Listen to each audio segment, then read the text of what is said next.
สวัสดีครับวิดีโอนี้ผมจะมาแนะนำให้ทุกคนได้รู้จักกับ Eureka 7 อนิเมะคุณภาพจากปี 2005 ที่ประกอบไปด้วยแท็ก 5 อย่าง Adventure Sci-Fi Mecha แล้วก็ Drama Romance ครับเรื่องย่อนะครับเลนตันเด็กหนุ่มที่เป็นช่างเครื่องอยู่ในเมืองเล็กๆที่สงบสุขกับปู่ของเขาจนกระทั่งวันหนึ่งเขาได้พบกับยูเรกาเด็กสาวปริศนาที่ปรากฏตัวพร้อมกับหุ่นยนต์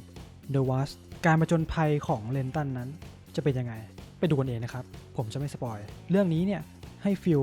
กันดั้มบวกวันพีซเลยครับคือมีช่างเครื่องที่ต้องมาขับหุ่นแล้วก็มีการผจญภัยไปกับพ้องเพื่อนบนยานส่วนตัวต่อมาผมจะพูดถึง Good and Bad ของเรื่องนี้กันนะครับข้อแรกครับการพัฒนาของตัวละครหลายตัวอย่างเห็นได้ชัดแต่ในทางกลับกัน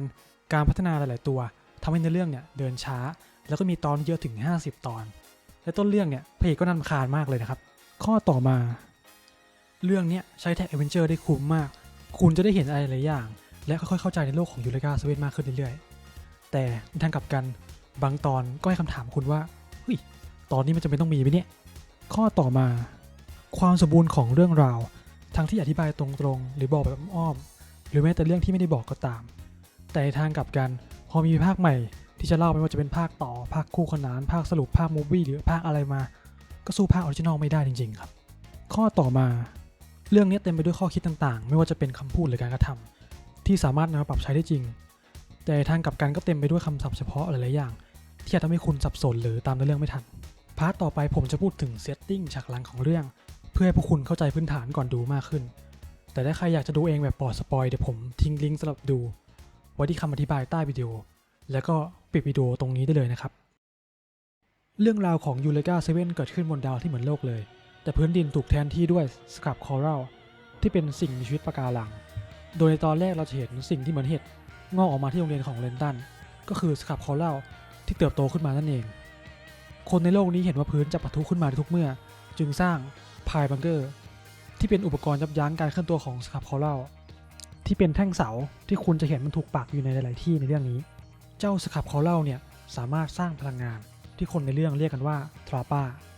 ที่เป็นอนุภาคเล็กๆมีลักษณะคล้ายน้ำหรือลมที่มีอยู่ในอากาศเกือบทั่วทั้งดาวโดยที่มี Skyfish เป็นสิ่งมีชีวิตรูปร่างเหมือนปลากระเบนที่สามารถแหวกว่ายอยู่บนอนุภาคทราปาได้เหมือนกับว่ามันบินอยู่และมี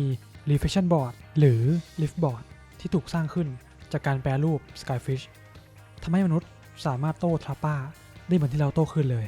โดยจะเรียกการโต้นี้ว่า lifting และสิ่งที่จะขาดไปไม่ได้สำหรับเรื่องนี้ก็คือหุ่นยนต์นะครับโดยจะถูกเรียกกันว่า LFO เจ้า LFO เนี่ยเป็นชีวจักรกลที่รวมชุดเกราะเข้ากับชุดควบคุมเข้ากับแกน